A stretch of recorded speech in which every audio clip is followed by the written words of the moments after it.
welcome to the Thrilling World of Horror Podcast, Season 3, Episode 3. I'm Mom. And I'm Mac. And this is the podcast where we share our love of international horror and sometimes thrillers too. Fear is universal, but we are not afraid of subtitles. A disclaimer, we are not experts on these films, but that won't stop us from expressing our opinions on them. Also, these discussions will include spoilers. You have been warned. Wohos and twohos!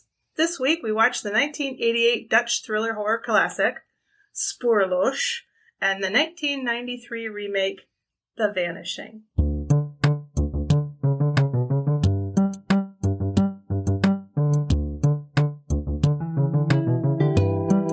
Let's move on to our first segment, Mom and Mac Chat. Hi, Mac. How's it going? It's going really good, Mom. That was a lie. As I've just told you, y'all, I finished watching the remake of this movie mere minutes before recording, and I'm incensed. But it's going good. Things are way less stressful at work than they have been. Although, okay, I had to deal with some assholes, like coworkers who were rude and mean to me last week. They're new guys who aren't from here, and they're both like way old. And like, I've been working at this company, like, we're going on 3 years now. You know, we'll be 3 years in March. These guys just got there, and they basically asked a really last minute thing of me. And then when I put my foot down and I was like, no, like, I'm really busy. You can't just expect me to drop everything to do your thing. They like laughed at me. Like, they legit like laughed. It wasn't even that they were like, no, you have to do this. Like, they thought it was so funny, and like they kept joking about it, and it like really like pissed me off, obviously, because I was just like, am I a joke to you? Like, the idea that it would be so hilarious for me to like assert that I'm a person whose time should be respected, like, that's funny to you? Like, I've never been that disrespected. And my boss like talked to them, but even today he was like, yeah, I had to talk with them, and I let them know, you know, they can't be doing that last minute stuff because we have a protocol. And he was like, they agreed. And then they laughed because they were like, oh yeah, we know, like, you know, we're gonna, something bad's gonna happen. And I was like, why are you telling me this? Like, you're making me hate them more. You're making it worse. I know. That's like my boss. I feel like he doesn't know he's doing it, but just in his head, he's like, what's a detail I can give to really just, you know,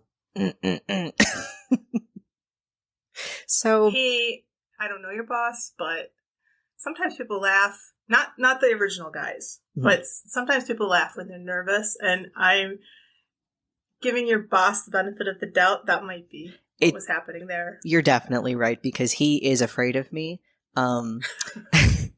He wants me to like him so bad, which is a great position for me to be in. Like, I'm not complaining. But yeah, but he did literally tell me to smile last Thursday. He was like, hey, Mac, chin up, smile. And I was like, because you said that, I'm not going to. Well, how was Austin, Texas? Oh my God. Austin, Texas was amazing. I have been to Texas, but I didn't like really explore. And okay, but I do have to say it, like, listen, anyone in Austin, Texas, like, please do not take this the wrong way. Your stores and your restaurants are 100 million% better than anything in North Carolina. And your vibe is amazing. A lot of great people, but it's so ugly. Like, I heard from my friends that I was visiting in Texas that this isn't even as bad as it gets, but it was like, oops, all highway. Like, you know, in Greensboro and in Raleigh, you know, you have beautiful streets with like trees, and, you know, you might have to take the highway sometimes, but even then it's gorgeous trees. It's just pavement and asphalt as far as the eye can see, and huge parking lots that are empty. And I just was like, really, people only move here for like the places you can go, but the place itself is not pretty at all. And I don't know, that's just really important to me. Me too. Well, you know, Mac, but your dad comes from a place I find exceedingly ugly. Yeah. He loves it. He thinks it's beautiful. It's the desert, and that's where he grew up, and that's what he likes. But when I was there, I was like, oh, no.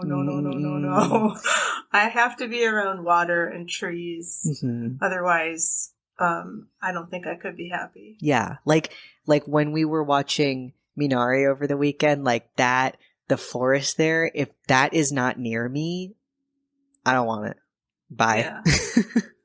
Yeah, I'm with you. I used to know a friend who always had to be around water. I don't know that that's necessarily a requirement for me, but I get it. For me, it would be forests and trees, and I need to be able to go take a forest bath every once in a while. Yeah, it's just like walking and hiking and, I don't know, hearing the twigs crunch under your feet. It just, like, I like going to places like that by myself and just like, and even driving, when you're driving underneath a huge trees, like, Duke, around that, school, there's so many huge trees that are like framing the street. I love it. I love trees. Utah is also ugly. And that was the thing about Texas was like Utah at least had some nature going on. It's just the nature was ugly because there's no trees and just shrub. But Texas, at least Austin, it was like, well, you can have trees in your parking lots and you can have trees in your backyards, but like, there's no wildlife here. Oh, yeah. It's just so built. I shouldn't just trash it. Truly, the food, amazing. I went to so many places that were 100% vegan, and like you wouldn't know. And vegan food doesn't have to taste like non-vegan food, but it was incredible. Like we went to a cafe, and I was just eating like a scone and like a croissant, and then I look at the board and it says all 100% vegan. And I was like, wait, the food too? I've been eating vegan food this whole time? That's amazing. And we got like vegan chicken nuggets and like vegan pizza. It was just so vegan ramen. It was just so easy to be vegan. And the stores are great. And the friends were great. Got to meet a lot of online friends for the first time. So yeah, a good trip. Makes me want to travel more. Yeah, you should. I should. I turned in my grades yesterday for summer. Nice. So now, let's see, what day is this, Wednesday? Yeah. All right, well, I go back on the 10th, whatever day that is. I think it's a Tuesday, so I've got less than 2 weeks left.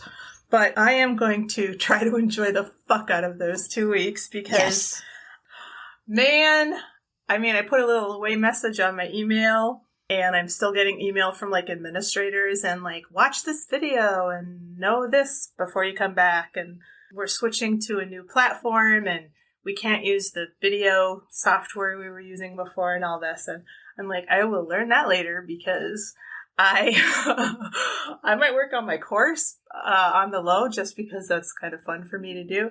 But otherwise, I'm making art and working out and watching movies and doing podcasts, and that's it. Good. Mm-hmm. Good. I'm so happy for you. I know, I can't wait. Do you want to get into it? Let's get into it. Okay.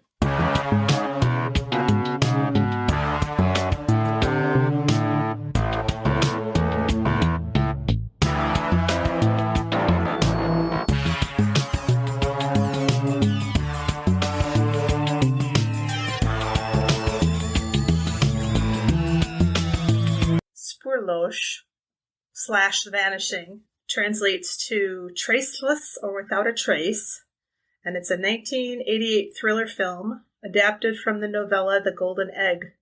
It stars Heine Bervoets as a man who searches obsessively for his girlfriend following her disappearance at a rest area. It came out in the Netherlands 27 October 1988. It has a running time of 107 minutes. It was directed by George Slizer, and the screenplay is also by Slizer and Tim Krabbe, which is based on Krabbe's book, The Golden Egg. It stars Bernard Pierre Donadieu, Heine Bervoets, Johanna der Steke, and Gwen Eckhouse. Okay. I sort of can't wait to talk about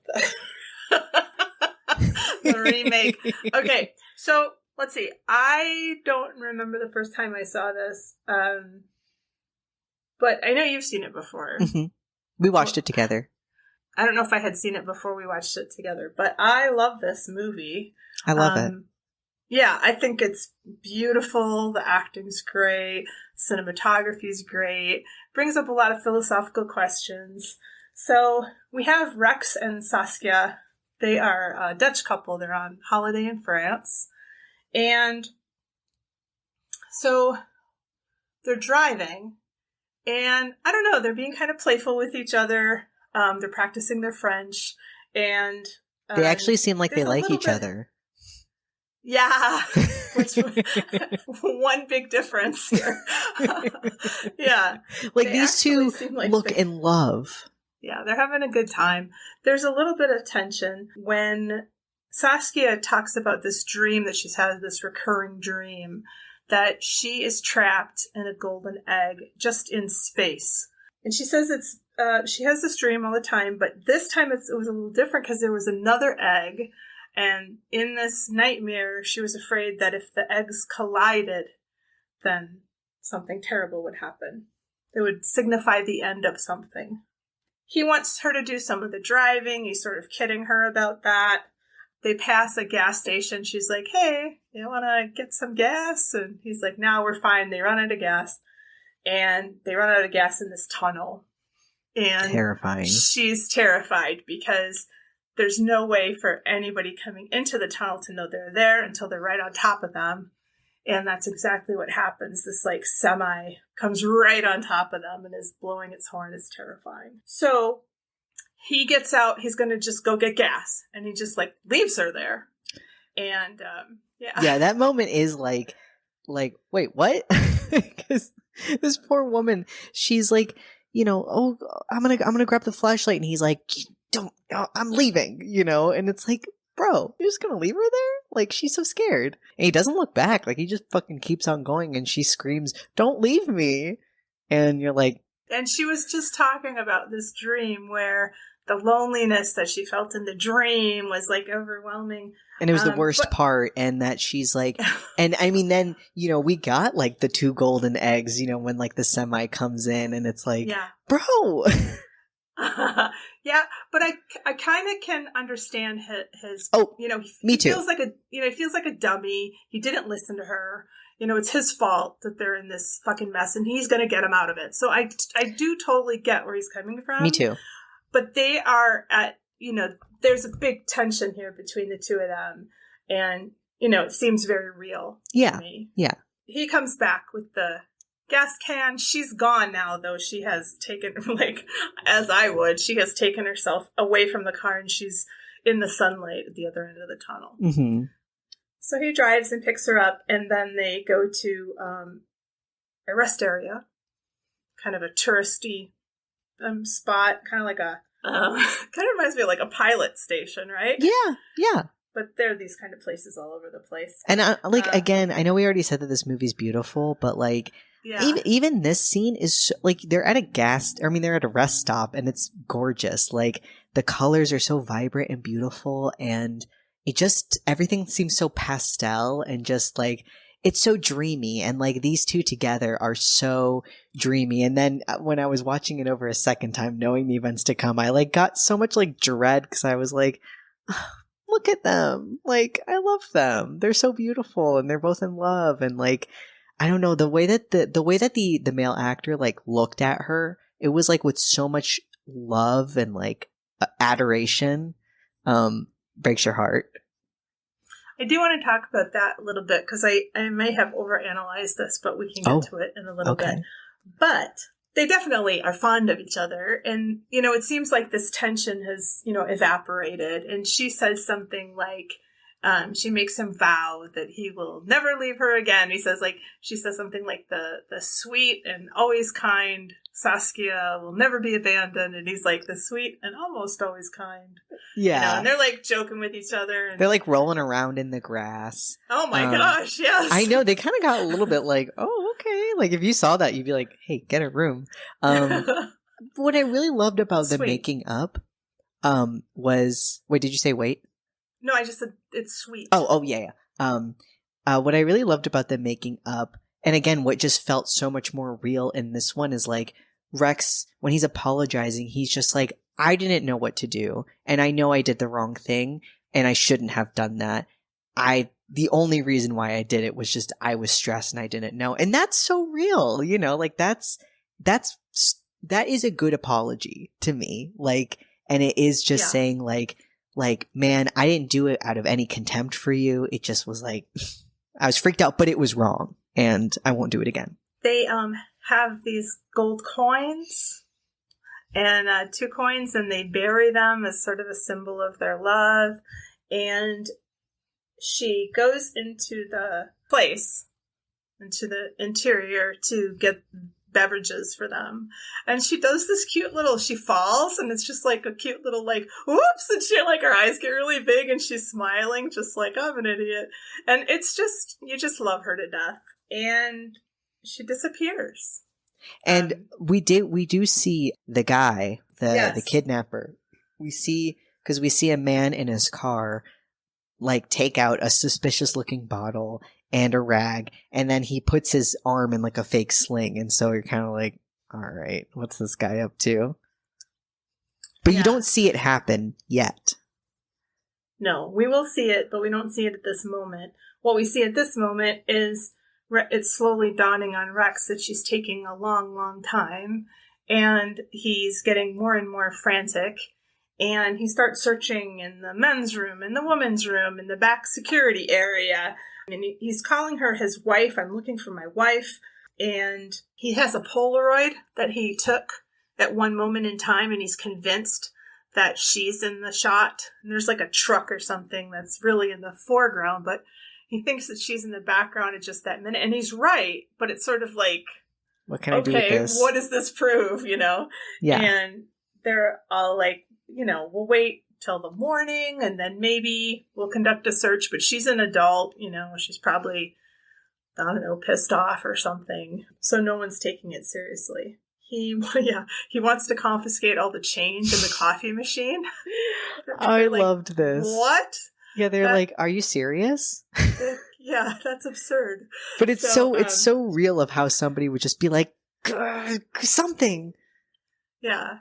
He's not a smoker, but he starts smoking her tobacco. And then we switch scenes. This is about 24 minutes in. I made a note of it because I'm a weirdo. But now we get a shift back in time, and we get Raymond's story. So Raymond is a wealthy family man, and he buys this isolated house, and he's just conducting a series of experiments. And we don't know exactly what they are yet, but it'll all become very clear. So the first experiment, I think, is that he's put a bunch of spiders in a drawer so that when his daughter opens the drawer to get the corkscrew for the wine, she, of course, screams. And then he's like, oh, let's have a screaming contest. So, and that scene's actually pretty cute. It is pretty cute. So, you know, one daughter screams, the second daughter's like, I can scream. And then he's like, well, how about you? And the wife, and she screams, and then he screams. And then he asks his neighbor later, hey, I heard a bunch of screaming by my place. Did you hear anything? And the neighbor's like, no. So now we know that screams will not be heard from his property. He chloroforms himself. This is pretty weird. Dangerous. Dangerous, yeah. He puts chloroform on a cloth, he chloroforms himself, and he hits the like timer to time how long he's out. And then he does this math to figure out like, well, if I'm out for 18 minutes, then that means I could drive 17 kilometers. And what I kind of liked about this is a lot of this is in the second one, but in this version, he's just sort of mumbling to himself. Yeah, and yes. The voiceover is just real subtle. It just seems like a dude. Like, and from the outset, like, I mean, even though obviously if you saw anyone with chloroform, you'd be like, what is that guy doing? But like, I mean, a lot of it just looks like a man who's just meticulous. And in the remake, I hate him. Like, he's so stupid, Barney. And he's like, I mean, really, what I like about the original Vanishing is that, like, it does not think that you're a dumb idiot. And you might get confused at some point. Like, that's fair because it kind of just, it doesn't hold your hand ever. But that's it. it just is better to me. And it doesn't think that you're a dumb, stupid baby idiot. And yeah, you got to think while you watch it. Like, you have to take in all the details. And that's, to me, that's part of why it's so good. And yeah, like, even though this guy's like a detestable guy, like, I think that the actor did a good job with this vibe a lot more than Jeff Bridges did. What do you, very weird casting choice, I think. And also weird acting choices that Mr. Bridges made. But how would you describe this guy, the French guy? Oh, he kind of seemed like, he definitely seemed like kind of a guy who you'd think maybe is kind of odd, but you would just kind of chalk it up to like, maybe he just doesn't like know social cues that well or something. But like, he doesn't seem like a bad guy. And I think he plays that really well because for him, this is an experiment. Like, it's not done with any sort of malice. It's still fucked up, obviously, but in his head, he's trying to prove something logically. And I can relate to that. Not in this way, but I can relate to that feeling. To me, his little facial hair annoyed me, but whatever, it was 1988. But also, he looked to me like the French Alan Tudyk. I could see that. Yeah, I could see that. He looks like a nice guy. I mean, he looks harmless. Yes. You know, I was wondering about chloroform. Remember we were watching like We Are What We Are? Mm-hmm. And you were like, where do you buy rat poison? And so I was like, where do you buy chloroform? And you can buy it off Amazon, by the way. But what's it for? Yeah, I mean, it's not really used that much. Apparently, according to Reddit, it would be much better to use ketamine or just to choke someone out. I don't like that this info is so... This doesn't really work.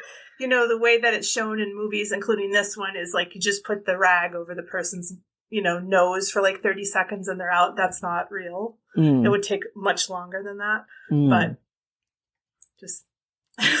That is interesting. I did not... I mean, I feel like it is used so much. Okay. Then he experiments with his own daughter, like the timing of like getting her in the car, closing the door, coming around to his side of the car, locking her door, and then he grabs her nose. Mm-hmm. But she's like, what are you doing? And he's like, I just love you, and I'm just playing around. And this is like, it's so sinister. I mean, like, I feel like, but what it does so, I just feel like it just hammers home this idea that like, he does not see this act as horrible as it is. Like, it is, but in his head, he's just kind of like, this is the same as if you were just doing like a personal project, Like, it would be akin to like, it is akin to, and how he compares it later, to fixing up a house, Just like some little experiments and stuff. But it's bad, but it doesn't come off as like that. The only thing that is so scary about it is just how he is seeing taking someone's life as just a thing you can do. Yeah, he's just so methodical, and he's got his little notebook, and he's constantly making notes in it. But the notes that he's making are like, like you said, sinister, I think is a really good word. His daughter asks if he has a mistress because he's spending a lot of time out at that country house. And then his wife asks him, is there somebody else? Because he's putting a lot of mileage on his car because he's driving into the city to try to get women to get into his car with him. And he says to his wife, well, he doesn't really answer her question. He just says, I love it's you. A passion. Yeah, he's like, well, I love you. And I may be the only man in all of France who's only ever been with one woman. And it seems to placate her. His daughter is even like, at your age, you're entitled to have a mistress. I was like, what is this? What are you saying? He even looks at her too like, what? I mean, I think that is sort of part of the culture, or at least it was, 30-ish years ago. But when we say mistress in the U.S., it carries this like terrible stigma and like, it would be a scandal if you heard that somebody had a mistress. But in France, it doesn't carry that same thing. But still it was kind of for the daughter to be like, yeah, man, if you're screwing around, I mean, it's all good. Yeah. I liked this part. He's in town. He's trying to pick up a woman, and his daughter's volleyball coach clocks him, and she's like, hey, look, man, if you want to pick up a woman, go out of town. Go to this rest area. There's a lot of tourists. No one will recognize you, and, you know, you can have your pick. So that's what he does. I love that scene, too. Yeah, it's pretty good. Well, I won't go into all the little details, but he does a lot of experimentation with trying to get women to get into his car. And he finally realizes that the best thing to do is to make himself look vulnerable by, you know, using the fake cast and the sling so that someone will have pity on him and help him. And then he can get him, you know? This is so, I don't know, to me is such a chilling detail. Because it is just like something people in real life, like, not to, I mean, some to murder, but, you know, it's like, but I think that tactic is used so widespread to lull women into like a false sense of security. And that to me is just so fucked. Like, I just can't think of anything more fucked of like, you could just be good and nice, or you're going to pretend so then you can, I just like, you know, people infiltrate communities by just appearing to be like, oh, I'm not like those, you know, other crazy dudes or like mean guys. I'm really nice. And it's like, you could just be nice and not be horrible. But yeah, so I just found that to be so unnerving. This was used in The Silence of the Lambs by Buffalo Bill character. And, you know, just like, just people trying to like kidnap children will say, I've lost my puppy. Can you help me? I mean, so it's a tried and true tactic, and it works because people are good, helpful. Yeah. Like, you're taking advantage of somebody's goodness. That's like the worst thing I can think of. Yeah. There's a great shot. I'm going to see if I can find it. He's looking over his glasses into his newspaper, and he sees Saskia across the way. I know which shot you're talking about. Yeah. And then there's a reverse shot of that where she's reflected in his glasses. So it's just almost perfect. And that's it. Then we cut to she's been missing for 3 years. So I kind of like the way this kind of jumps all over the place. The first time you watch it, you might be a little confused. I was, I think. You know, because you start, you know, one timeline, then you jump back, and then you jump way far forward. And Ray is looking at the poster with a colleague, and he's like, this guy with his posters, you know, I really admire his perseverance. And apparently he and the colleague had a conversation. The colleague said that he thought all kidnappers should be killed. And Ray's like, remember we were talking about that? And I said, well, what if it was me? And you're like, ha ha ha, you know? Like, the way in which it's like, this is just so not a thing for him, you know? Like, it's just not, that's so brazen. And that's just how confident he is. And rightly so. And kind of, I think this movie does such a better job than, and you know, it's proven in the American version. It's not one of those movies where there will be a character that will be like, say, isn't that the lady who did this that time? You know, like, to give you exposition. It's like, you get exposition, but again, you have to pick that out, you know? So like, them being like, this guy, but it makes sense for them to be like, this guy's still putting up posters, huh? Like, that's actually something somebody would say. Yeah, absolutely. But also, he just sort of, this might be a weird tangent, but I'm going to take it. I'll see if I can tie it in. Okay, I just heard this thing about sexual gaslighting where someone will, I don't know, get their partner drunk and then do something with the partner that the partner wouldn't normally want to do. And then say, oh, you asked for that. You were into it last night. And then that sort of establishes like, well, you were into it, 2 weeks ago. So let's do it tonight. And so it's like a whole thing. And I feel like Ray is doing this in a way because he's sort of like, obviously the furthest thing from a kidnapper. Yeah. And everybody in the whole, like his whole circle is like, well, yeah, of course. Like you're like the furthest, thing from a kidnapper. It's sort of like this doesn't really fit. But I mean, just what I mean is he's just building up this this reality, and everyone's just like, oh yeah, for sure. Yeah, it's like and he's so expert at it. Mm-hmm. Instead of like just waiting for them to come to the conclusion and hoping that that happens, it's like he, without them realizing, is getting them to already, fit him into their head under the category of completely harmless man, so that it would never, ever be like a possibility, Whereas like if he, because, what I like about this movie, better than the American, is that the daughter does notice some like weird things that he does, like asking if there's a mistress, being like, why'd you lock that door? But he's a manipulator and he's so good. And like by the end of the movie, she's just like, love my dad, and I like that. Like that to me, everybody sees things, but like the way our brains work, we want to make them make sense. And if somebody who you trust gives you the answer, your brain will just be like, oh, well, that makes sense. It's so real. Yeah, totally. Okay, well, we cut back to Rex. Rex, even 3 years on, he's still obsessed with finding out what happened to Saskia. And he has received several postcards from the kidnapper inviting him to meet at this cafe in Nîmes. And he goes every time, like 5 times he goes, but the kidnapper never shows up. But what we know, and Rex doesn't know, is the cafe is directly across the street from Ray's house. Mm-hmm. And I love the shot where Rex and, what's her name? Lenica, his new girlfriend, are sitting and Ray is watching them just like at his balcony, just like straight on, right in front of them, right in front of him.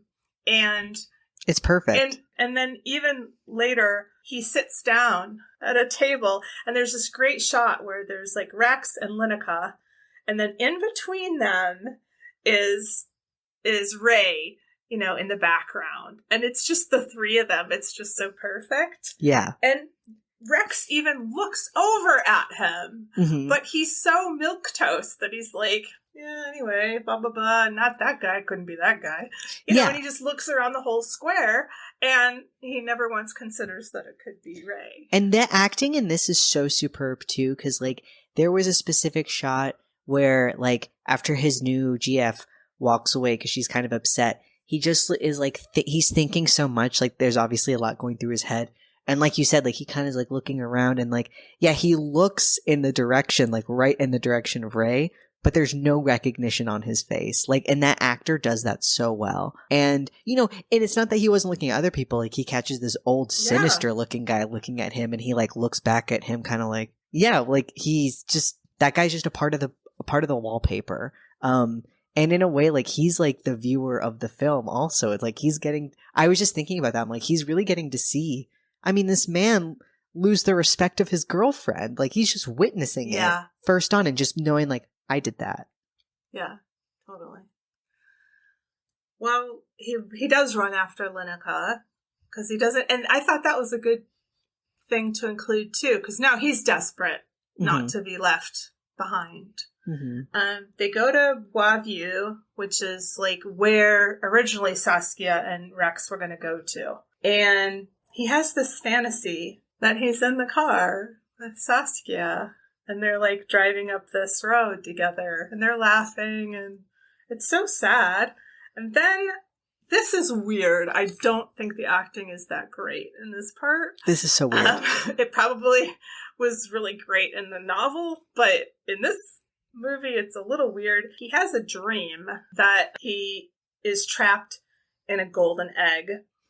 In his dream, it's much more optimistic than Saskia's. He is trying to, for the eggs to merge, his egg and Saskia's egg. Whereas, remember, Saskia's nightmare was that if they collided, it would be the end of something. So that's what I kind of wanted to talk about. I don't know if this is a good time to talk about it, but I think Rex is a little bit delusional about their relationship. Okay. I think, like I said, there is affection. But I think he's more, I don't think it was as strong as he's making it out to be 3 years on. Like, I don't think they were together that long when she disappeared. Yeah. I think he sort of built it up in his mind over these 3 years that they were like maybe soulmates or something. But I don't know. I don't think that she looked at it like that. I don't know. Like, I definitely feel like the beginning, when you watch the movie over again, it feels almost like dreamlike. Like, then when they're together again, like, it's just so, like, it's not like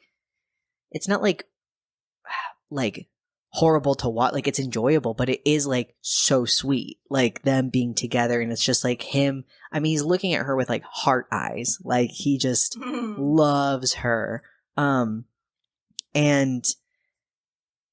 I don't know. Like, I don't know if I necessarily got that interpretation, but I feel like the vibe that I got from them was like, they weren't maybe there yet. You know, it's kind of like, even if you have two people who love each other a lot, their relationship in like the first year is going to be way different than way later. And like, there wasn't a lot of trust there, obviously, because she was like, don't, you know, I mean, they were figuring each other out. So I think you're right in that like, I agree with that in his head, maybe now he's like, you know, it's like life partners. And it's like, I mean, you guys definitely like loved each other, but maybe not like, you know, this like earth shattering kind of love.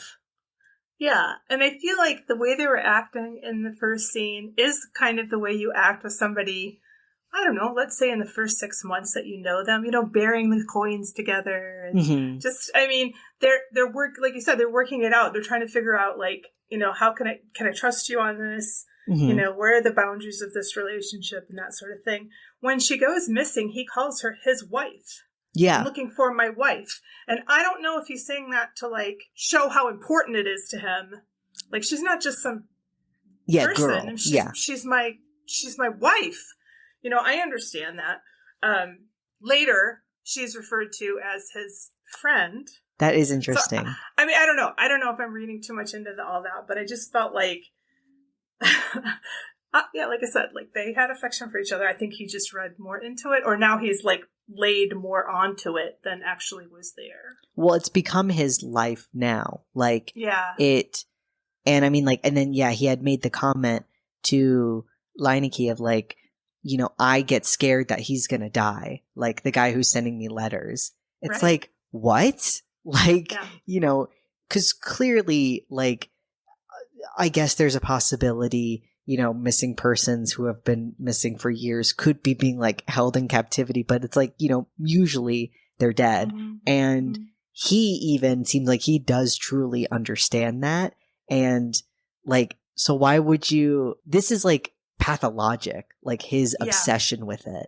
And I mean, I love that because to me, it's like kind of the moral of the movie is, you know, is this more important? And it can destroy you. And if like she, you know, if there's a heaven where Saskia is looking on, no matter how long you were together, she wouldn't want that to happen to you. You know, that would kill her, you know? Yeah, and his new girlfriend is so different than Saskia. Right? I like her a lot. Like her coloring is completely different. Her demeanor is completely different. She's got like, she's very like logical. She's got Linneke's law. Linneke's law is the separation. What the separation has to be. Well, the way you get over a relationship is you take the length of a relationship and half of that, that's how long it's going to take you to get over the relationship. I love that line when she's like, so it'll take me 4 months to get over this. I was like, you go, girl. Yeah, she's like, I'll be fine. Trust me. I mean, she's sad. I mean, she's not flippant about it. She's sad. I mean, and he's like, yeah, like, if there had never been a Saskia, then maybe. And she's like, yeah, but dude, there is a Saskia. And she's like, I don't like being in a threesome. I love her. Know? She's great. She's great. She's got a head on her shoulders. She knows what she wants.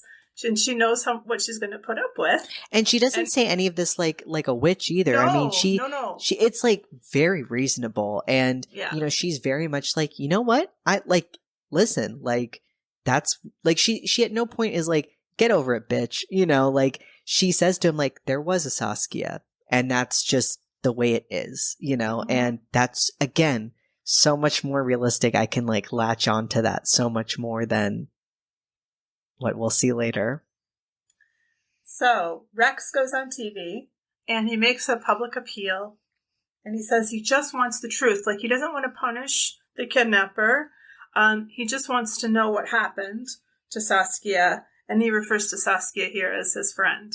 Mm-hmm. So Raymond comes up, finds him. And this is an interesting scene because you have Raymond following him, and in another movie or another scene, it might look a little menacing. But here he's so like harmless and like fluffy and like whatever. He's like, "Excuse me, Mr. Hoffman." Yeah. And he's like, "What, dude? What do you want?" And he's like, I'm the guy. Yeah, I'm the guy you're looking for. So he says that he'll reveal to Rex what happened to Saskia if Rex comes with him, and he has Saskia's keys. Mm-hmm. Rex beats up Raymond. Just letting it out. He does eventually get into the car, and he looks in the back seat, and here we have Chekhov's thermos. Yeah. It's a cute thermos. Way to put it. It is really cute. I mean, the camera rests on that thermos for it's like, a bit. Look at it. Yeah.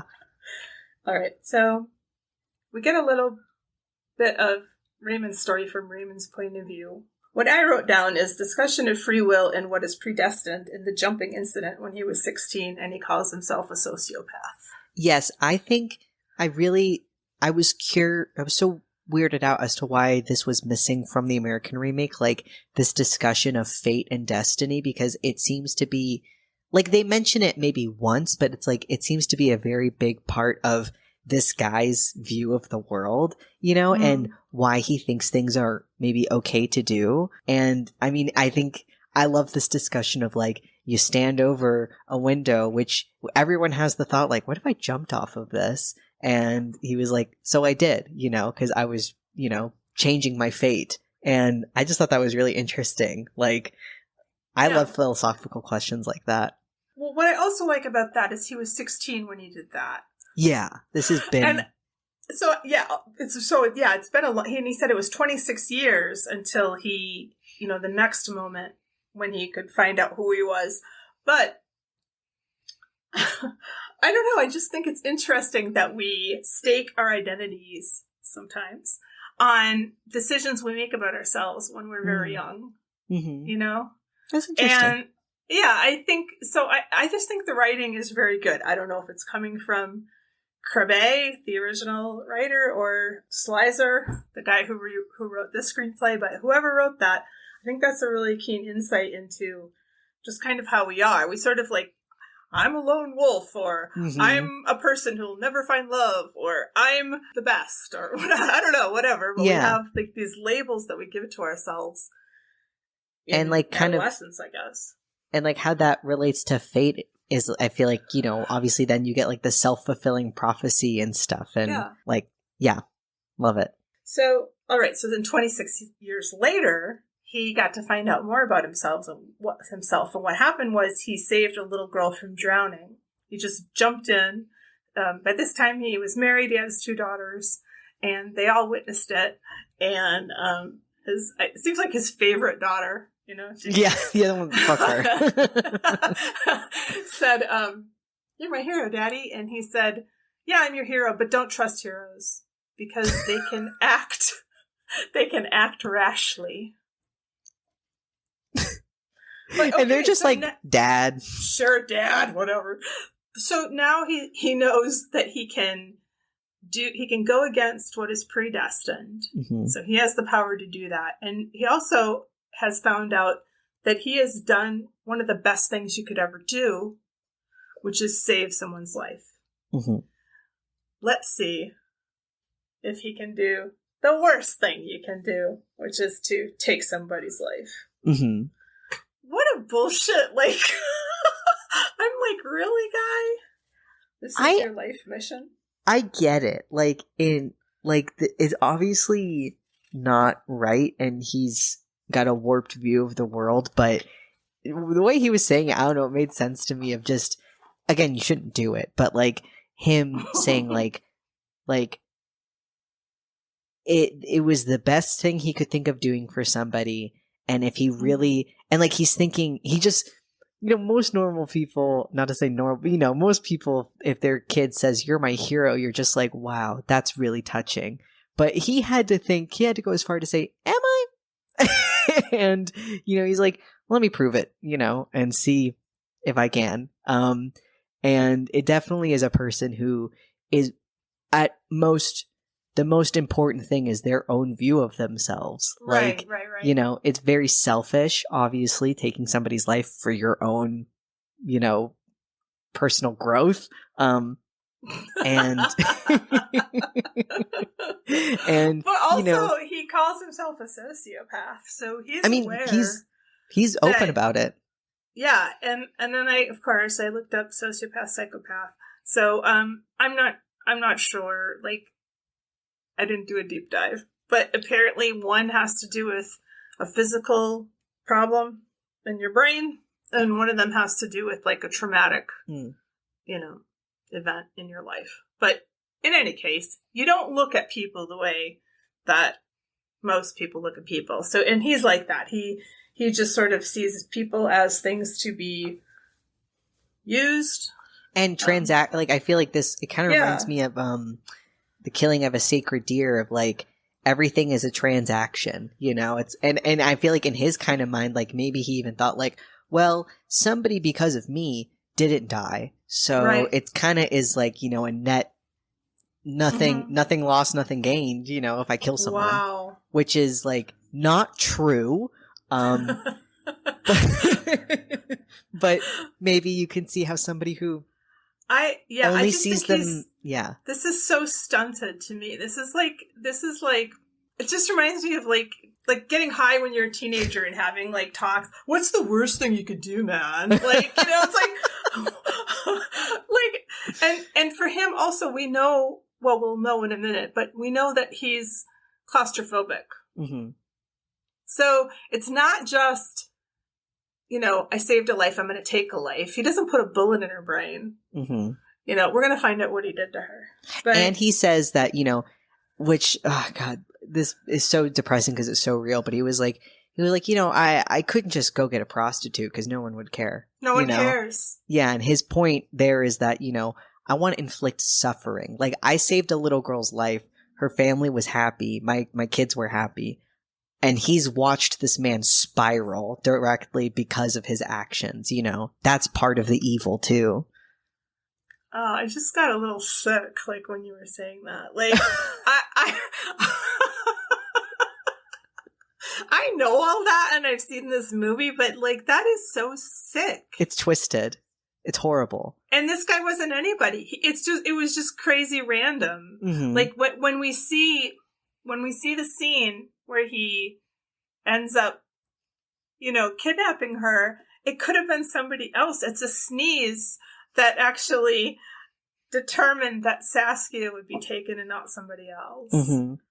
So it's just cruel and random and awful and sad. And I don't know, I just think this movie plays with your psyche. Like, it's really good psychological stuff, because I don't know, the way that I ended up thinking was like, when, you have so many moments where he was maybe going to get somebody else, I found myself being like, oh, dang. But it's like, no, it would have been bad either way. He shouldn't get, but in my head, I was like, well, I don't want Rex to be hurting anymore. I don't want Saskia to be hurting. And I feel like, I don't know, the movie just does a very good job of being like, everybody's got their own world and what is important to them.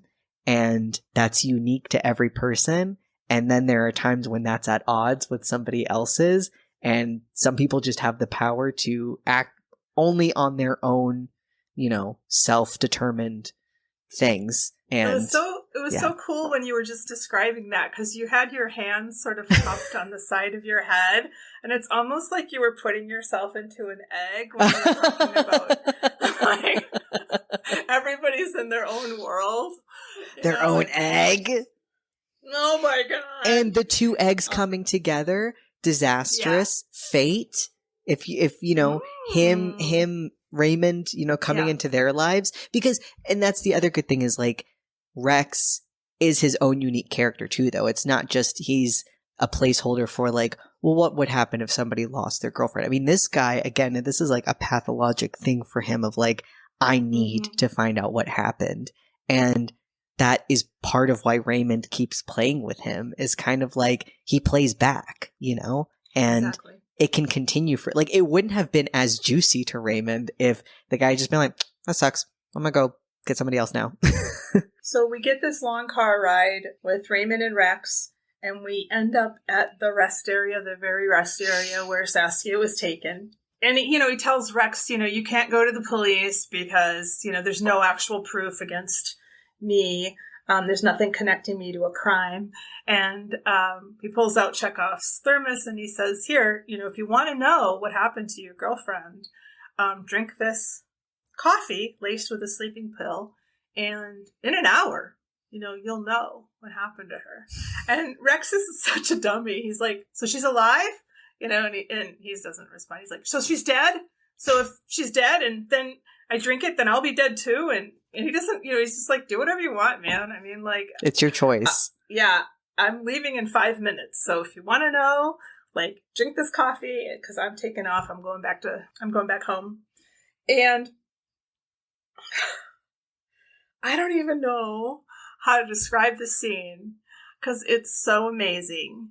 He finds the coins that he had buried 3 years ago with Saskia, and they're golden, and we see them, the light reflected on them. The coffee cup is just sitting on the hood of the car, and it's raining. And when we look through the windshield out at Rex, we don't have a clear picture because the rain is obscuring the view. And he's going back and forth, and then he's just sort of like running like randomly around, and he's not sure what to do. And then finally he runs to the car and downs the coffee. And he throws the cup at the windshield. He throws the cup. Then he sits in the car with Ray. Ray says it's going to take about 10 minutes. And he goes, I just saw myself, I visualized myself drinking the coffee. And I thought to myself, it's predestined that I won't drink the coffee. So I took control of my destiny and I drank the coffee. And he's smiling the whole, Yeah. So he's really connected now with Ray. And again, just like the idea of Ray and the audience are connected too, because I mean, it's like we're watching him go through this turmoil the same way Ray is. Like, I don't know. I love shit like that when the movie is kind of like, you're here too. Like, you are also one of the spectators. It's just a still picture, through the windshield. And it's just, man. It's so, cause I mean, like, it's erratic and wild, but the decision to do that is erratic and wild. But even then it's like, the decision to do it, every way that they've built everything up, it feels upsetting and I was reading up on it, online, and people were saying that it's so effective because of like how much it subverts anything that you think would be like somebody just willingly, submissively, going into like the lion's den. But it makes sense. I don't know. It just does. And like this guy, it does. Yeah, for this character. And Raymond does not have to like Barney in the remake. He like negs, the guy, and it's just like, you might as well do it. You have nothing to live for, which none of these things are true. Like everything he's saying, like we've learned through we'll get into it, but it's like Raymond doesn't have to do that in this one. He knows he's gonna do it, and he knows he's gonna do it. And Rex knows he's gonna do it too. It's just the running was him kind of just being like, oh God, I can't believe I'm gonna do this, and it's just so good. So now we're gonna spoil. This is probably the biggest spoiler of all spoilers of all time.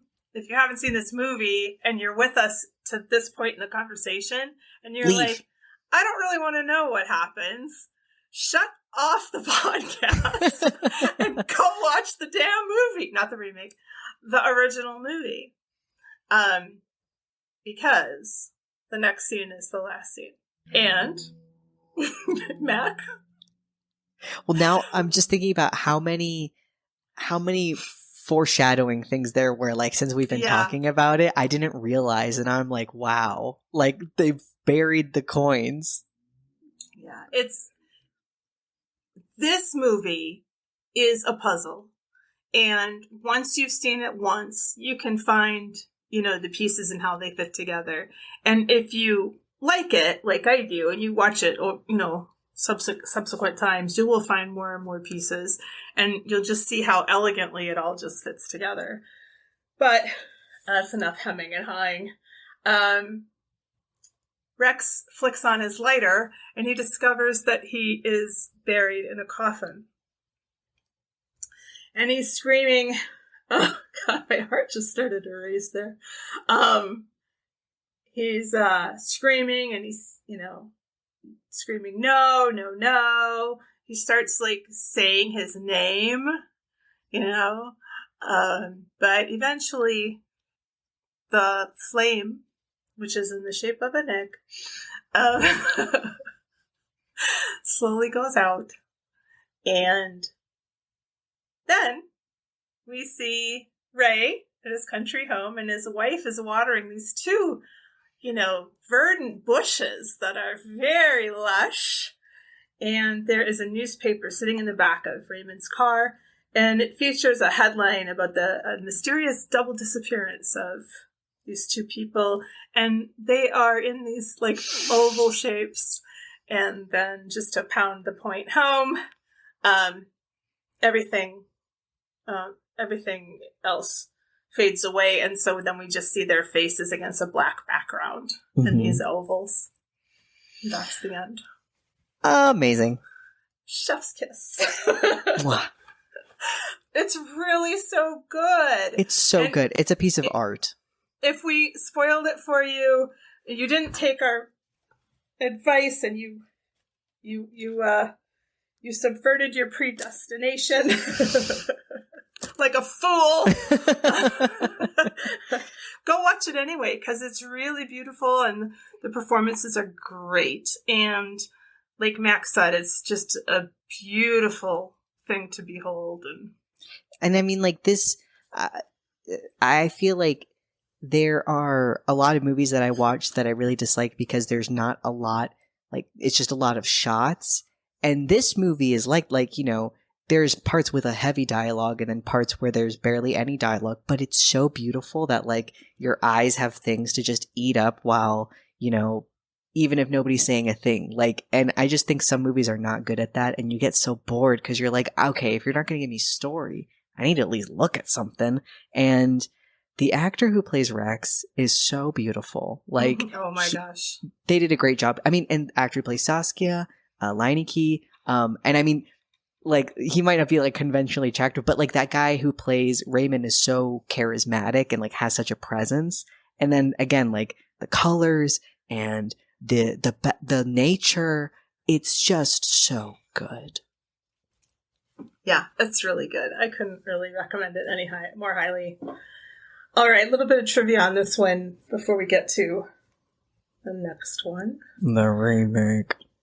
But Crabbe is a Renaissance man. He's a cyclist, a novelist, a journalist, and a chess player. And so, at the beginning of the movie, Saskia and Rex have bikes on top of their car. So that's sort of a nod to Crabbe. So he wrote both the novel and the screenplay. He based the story on a newspaper article that he accidentally read about a female tourist who disappeared from a bus trip after buying chewing gum at a gas station in France. The police had searched for 2 nights without finding a trace of the girl. 10 years later, Crabbe did extensive research and found that the girl had turned up alive and well 1 day later. She had simply boarded the wrong bus. Crabbe even called her to thank her for providing him with the inspiration for the story. And that girl was Quinn McLaughlin. What? No, I just...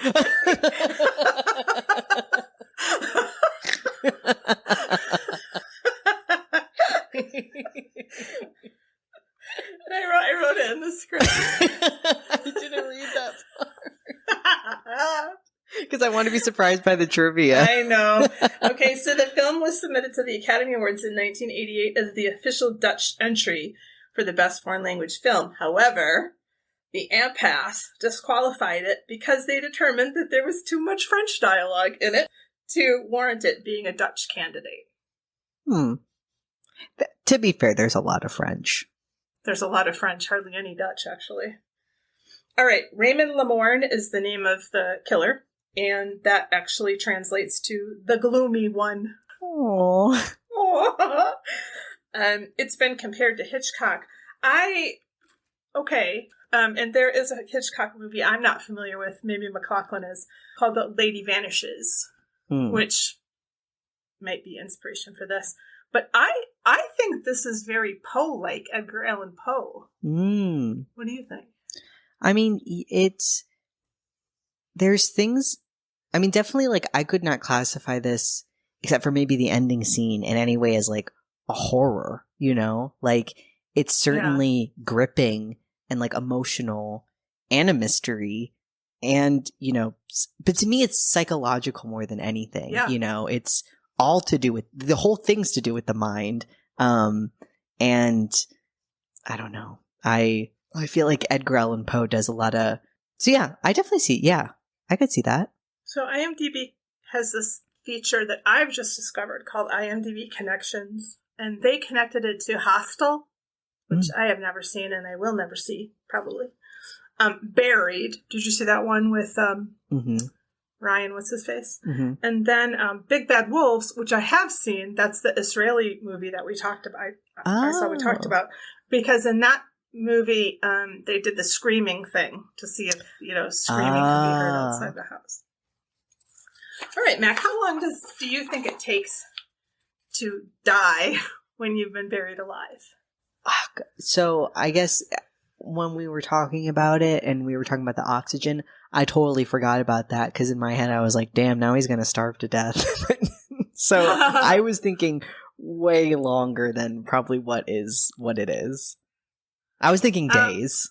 Okay. Well, yeah, I mean, I didn't have any idea. I looked at 3 sources. Giant Freaking Robot said it would take 5.5 hours. And that was a website where they did all the math with, you know, a coffin this big with this much oxygen, at this size human. You know, Inverse.com said 7 hours in a coffin. Worstcasescenario.com said it would be 1 to 2 hours. If it were raining, it would make it much worse. Worstcasescenario.com had, if you're interested, tells you how to escape from a coffin. I had like a funny little like survival guide once, and it had something like that. It's all about, you know, trying to cover your face, you know, and like clawing out. And trying to kick the lid of the coffin off. But yeah, then I started thinking about the rain. I mean, if the rain was packing the soil down, it would be much worse. The higher the clay content of the soil, the more difficult your escape will be. So don't get buried alive in North Carolina. You're gone. Reddit says it'll take only a couple of hours, but it wouldn't be too bad. They said that you'll pass out from the carbon dioxide. And it's almost just like you'll go to sleep. That's not what the other sources said. So anyway, where'd they get this info? Between 1 and 7 hours, I think, is a pretty good guess. Unless you're in an avalanche, 25 minutes. Oh, okay. Fear of being buried alive is called taphophobia. Taphe, phobia. Taphophobia. That's also when you have the fear of the guy who broke the bathtub. The president. But I'll see myself out. How would we rate this, Mac? In frisbees. 5 frisbees. 5 frisbees for me! Oh my gosh! We did Sound it! effect. End of the podcast. Yep, done. We did it. I'm sure we're gonna align on the next one too. I mean, especially after last time, Mac. Listen, we gotta come apart to come back together. Okay. Would we watch it again? Mm-hmm. Hell yeah! Yes. Yeah. Yearly. So good. Probably, yeah. I probably watch this every year. Mm-hmm. What have we learned? Do you want to save this one just for the remake, or did you learn something? Oh, I think I learned a lot of things for the remake.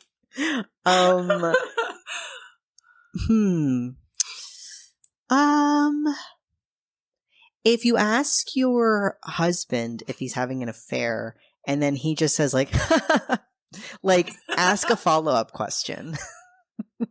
If your neighbor asks you if you've heard screams, and that's weird. Yeah.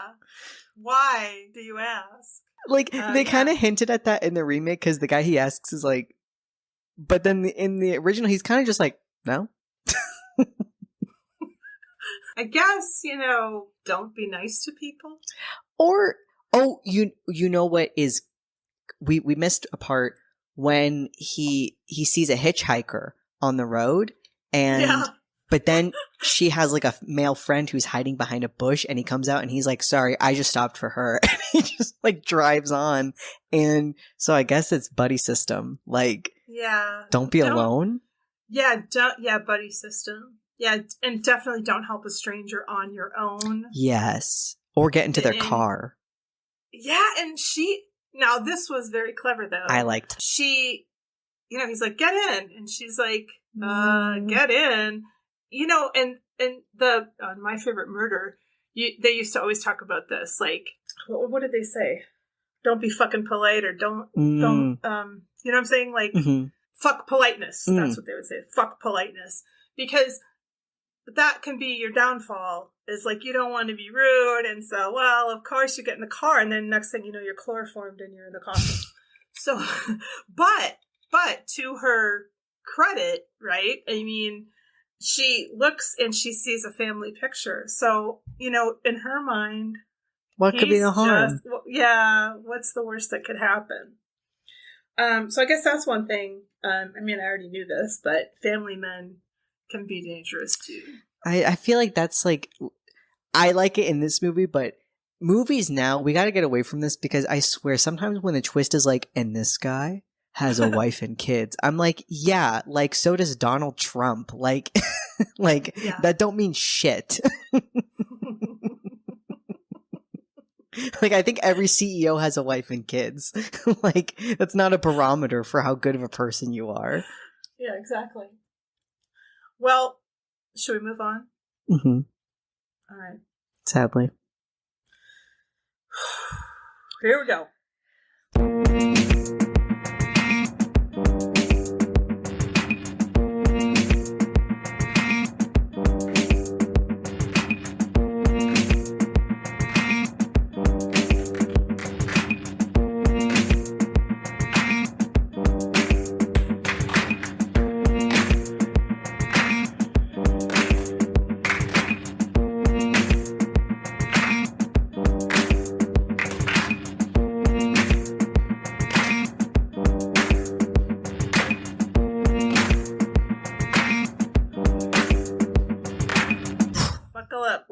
And Twohos.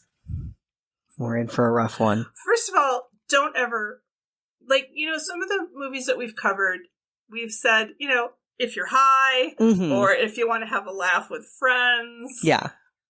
This one, I would say fucking avoid it. Like, the plague. Even more than the plague. Because people don't really avoid the plague. Oh, fair.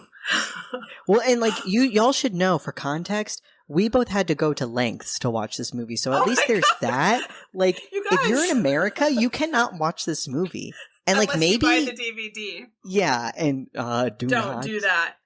Like, no, I set up a goddamn VPN so I could log onto some server in Toronto so I could watch this. I torrented it, and oh my god. It's so good that it's not readily available.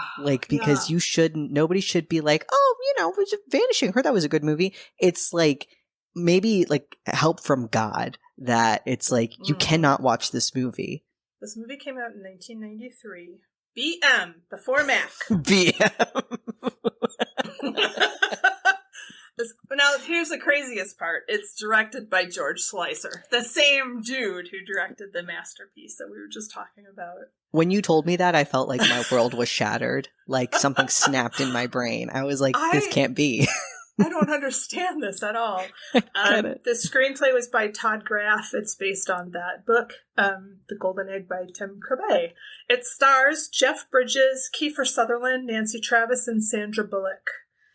And it was released on February 5th, 1983, and it's 2 minutes longer than the original.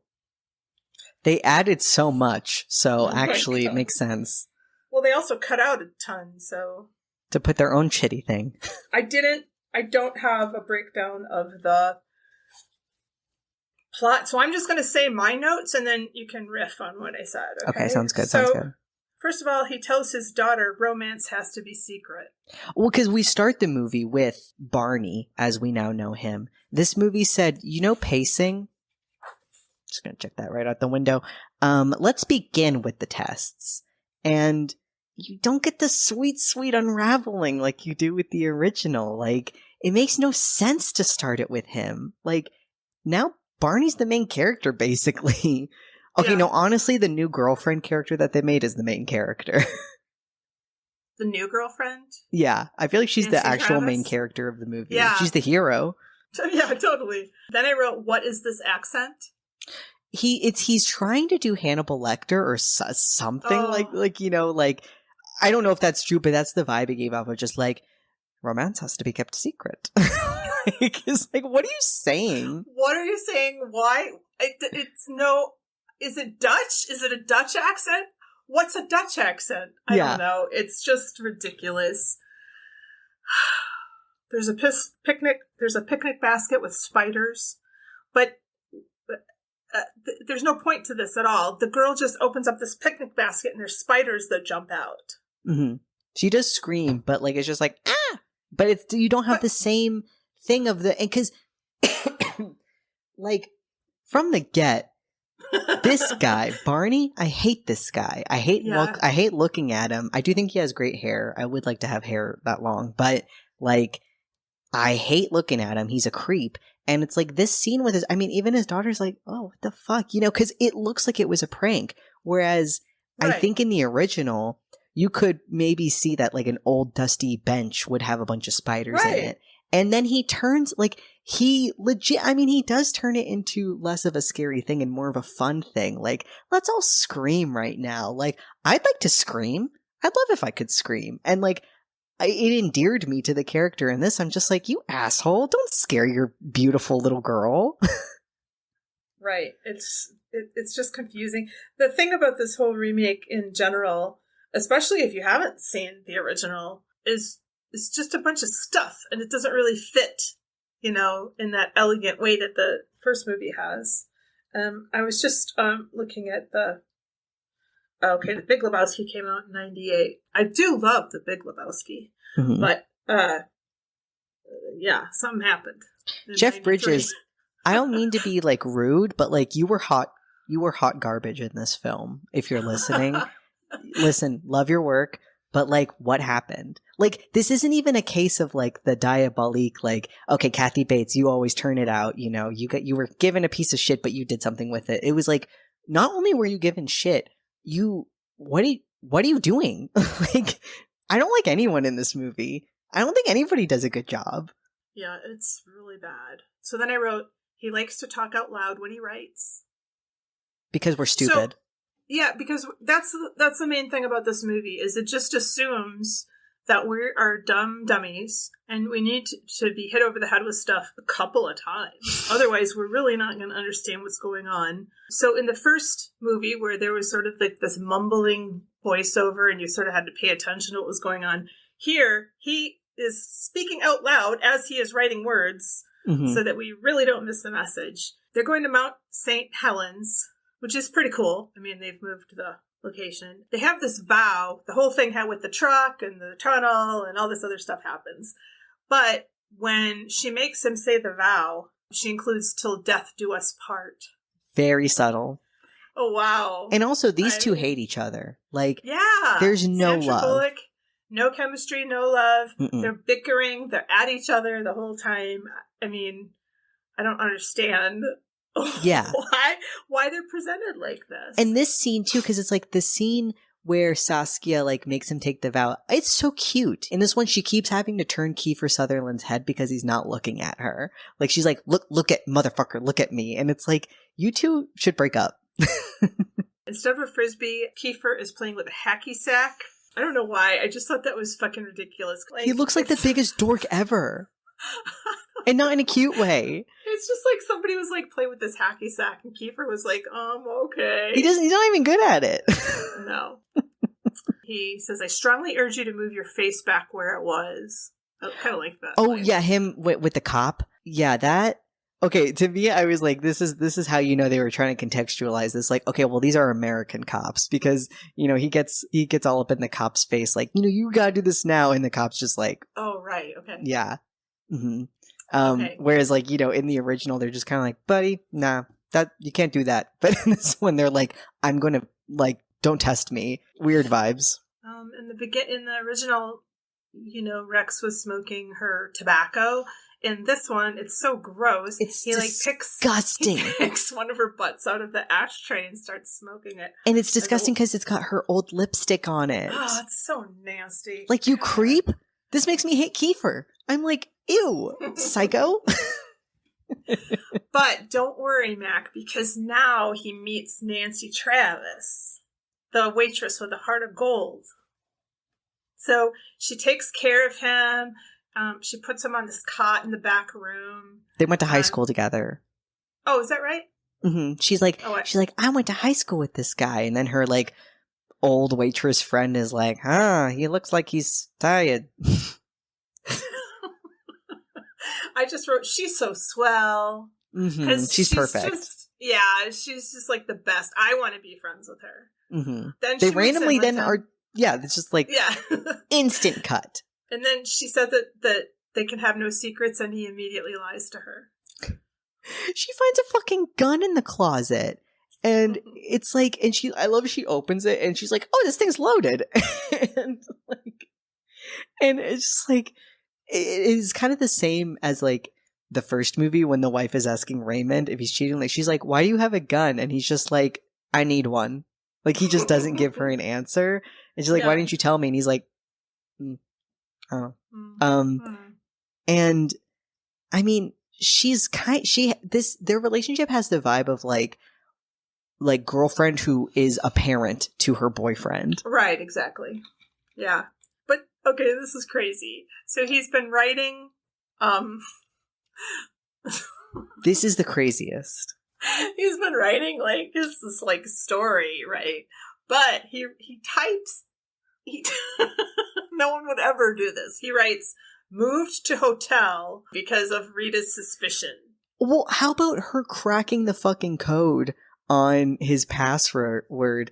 Like, because his computer password protected, because she like wants to read his story, and then she's like, I'll try my name, and that doesn't work. She's like, my full name? And then she tries an anagram of her name, doesn't work. So then she tries Diana's name, which can be an anagram for and vanished. And she gets in.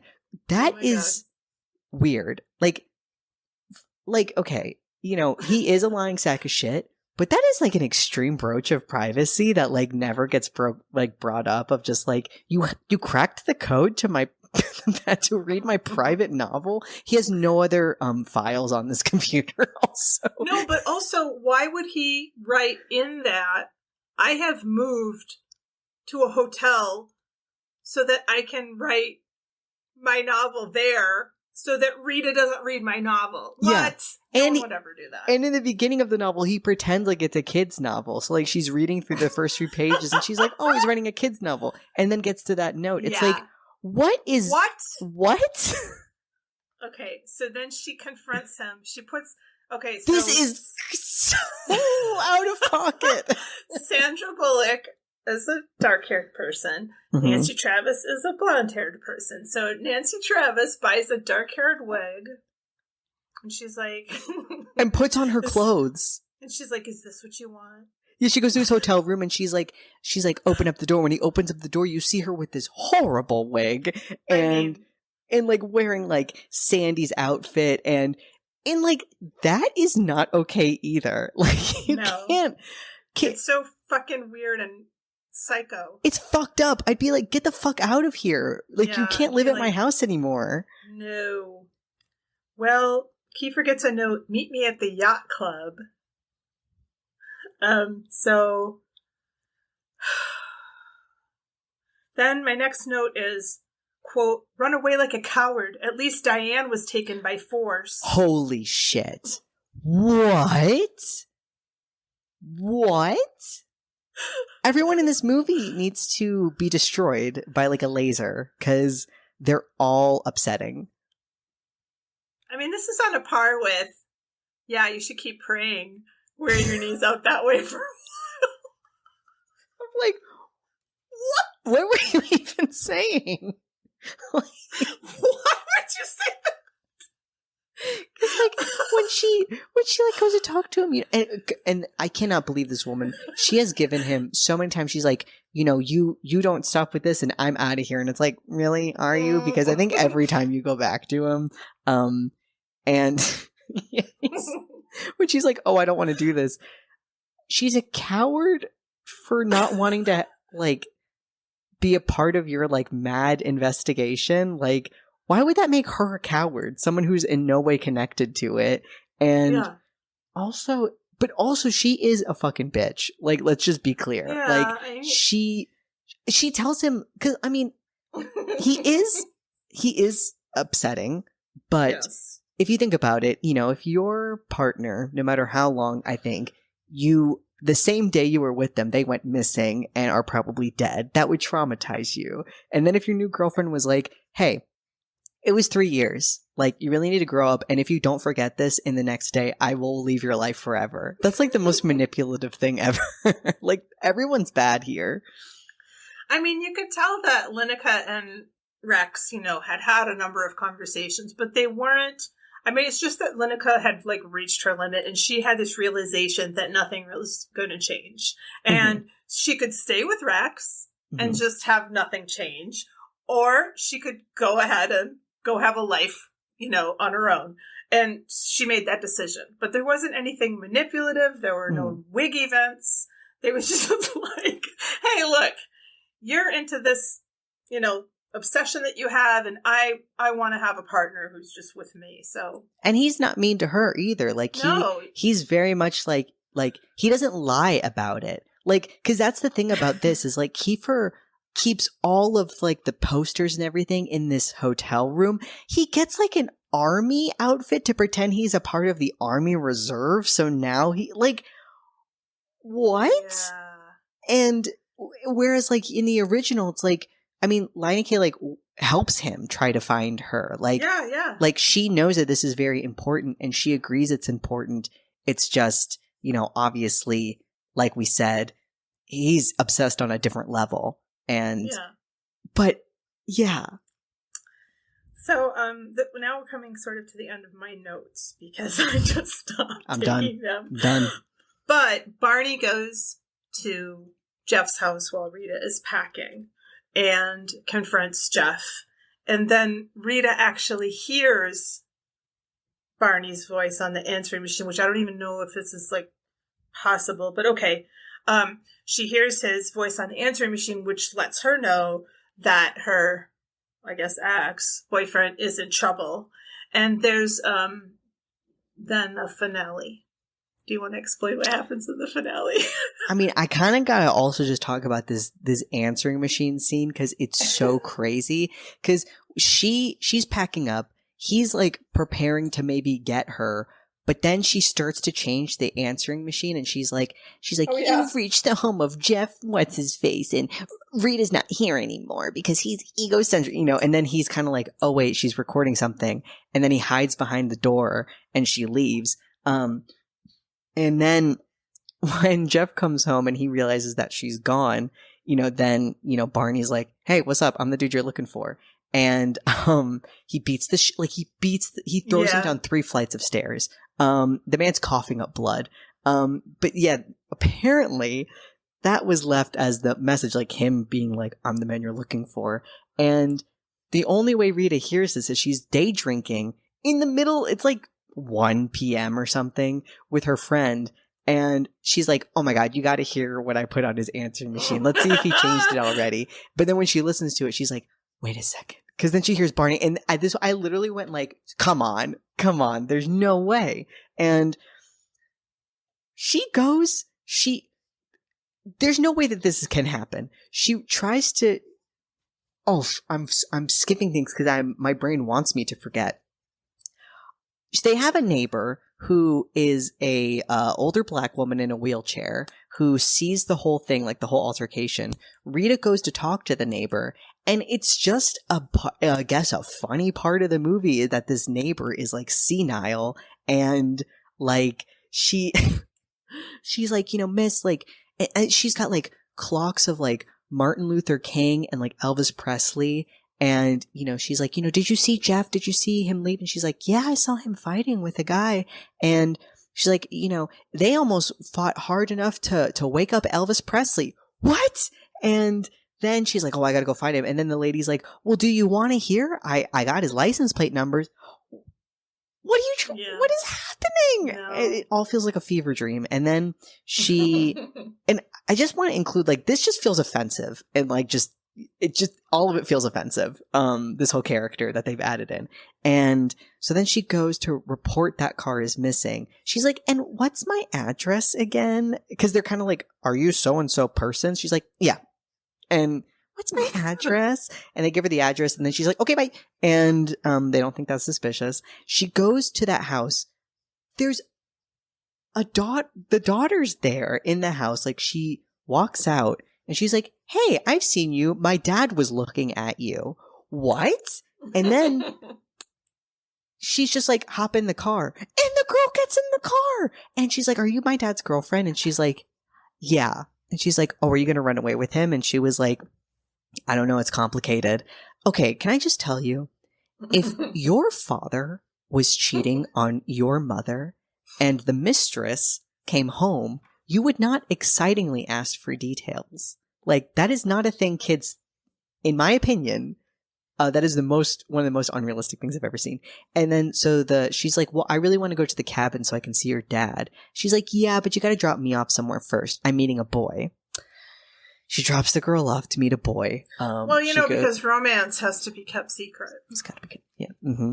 And so then we have the whole scene with Kiefer and with Barney, and it's just, again, no nuance. Like, Barney, because Barney keeps trying to tell him the story of his life, and Kiefer keeps objecting, being like, I don't fucking care. Like, just where's Die?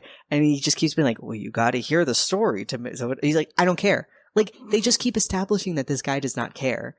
So why is he in the car with him? And they finally get to the gas station. He, tells him, like, you got to drink this. And it just makes no sense. Like, we were saying, it makes sense for Rex to take the drink.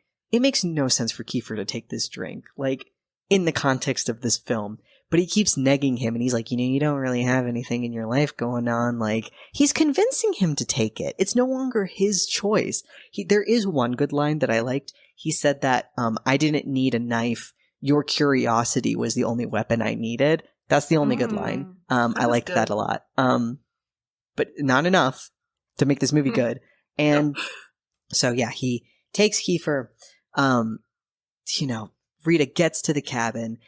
And then it turns into a slasher film, like a bona fide slasher film. Like, Jeff Bridges gets all muddy. He's got like hair going down his face. Like, he looks like Jason, like it's no longer the Vanishing. And, they fight. She deduces using her Sherlock skills that, like, oh, he's got some shavings on his feet. And, oh, is that a shovel over there? Oh, he must have been buried alive. And Kiefer's still alive in the coffin. So much fighting. At one point, I don't know how he drugs her, but he does. And then she kind of plays one on him. She's like, well, I have your daughter. And if you want to know what happened to her, you have to do the same thing. That it's just like, and this guy's going to fall for it.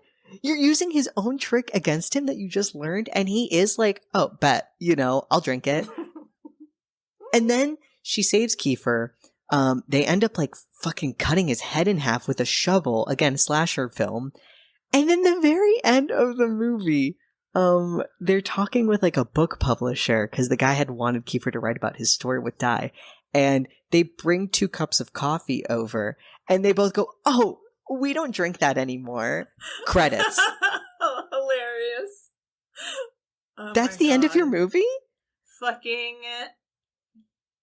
it's a travesty. It's insulting. And you told me you were angry when we started recording. And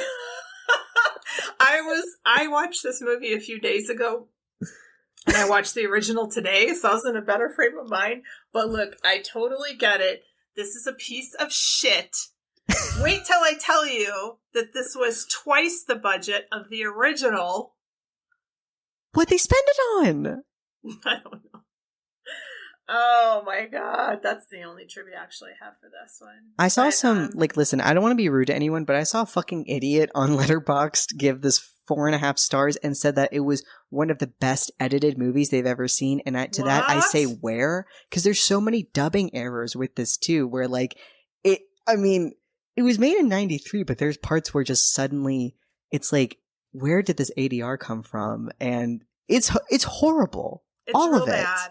It's real bad, you guys.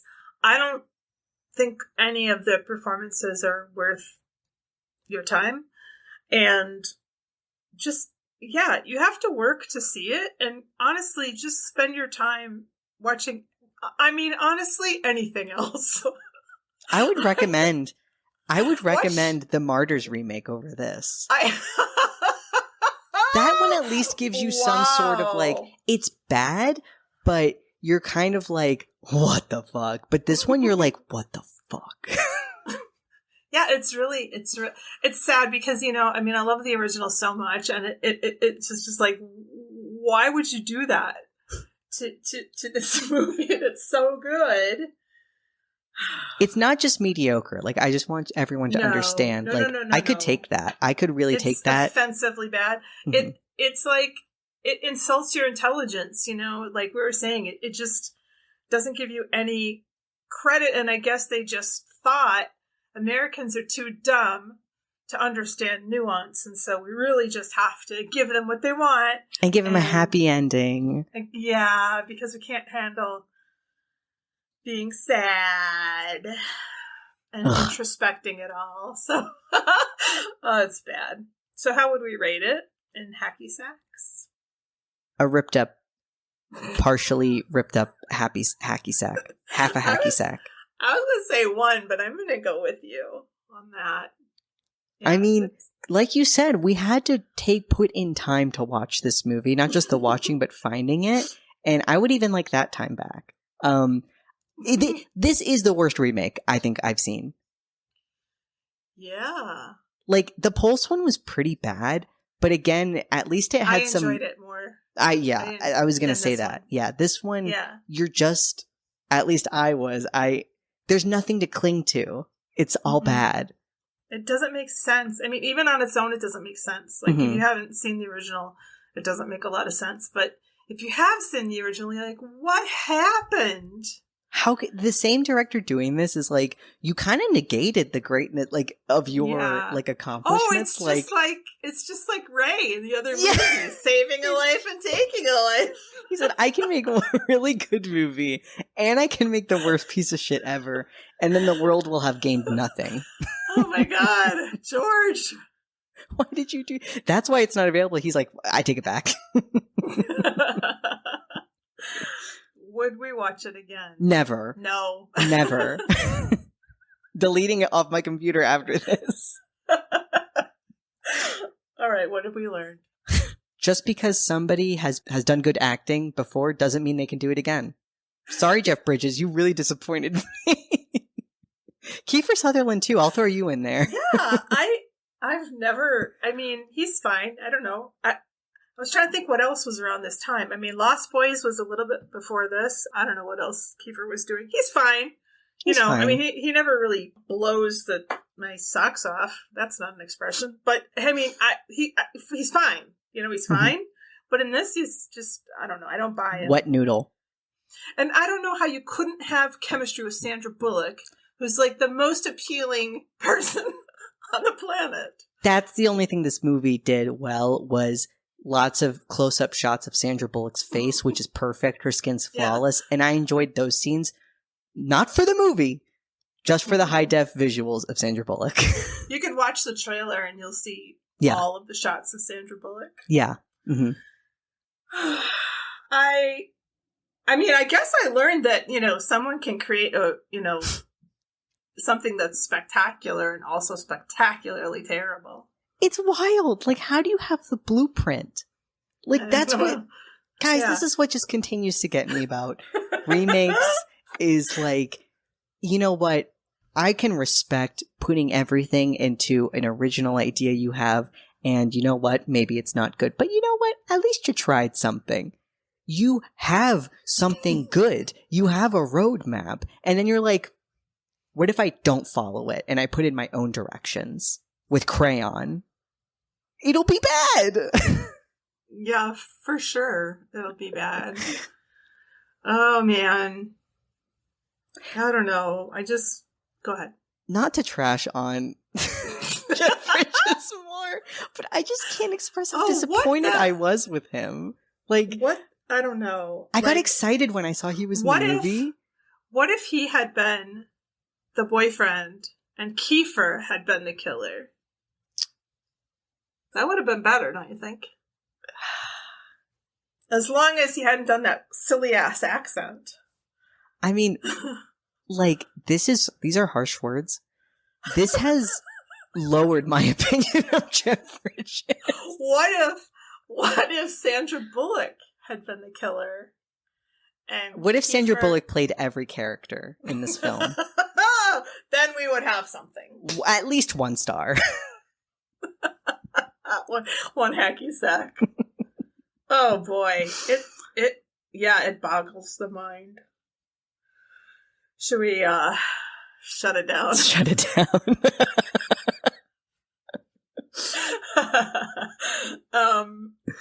Twojos, thanks so much for joining us for this episode. Next time on the Quinny-sode, we are looking at double life movies. I have chosen The Babysitter / Babysitter Queen Bee, The Long Kiss Goodnight, and Us. I have no idea what Quinn will choose, so you'll have to tune in for that. And in 2 weeks, Mac and I will be back discussing The Grudge. Woo! The original Japanese version, the Michelle Michael Gellar, that's not her name, Sarah Michelle Gellar version, and the more recent 2020 version. That is John Cho, right?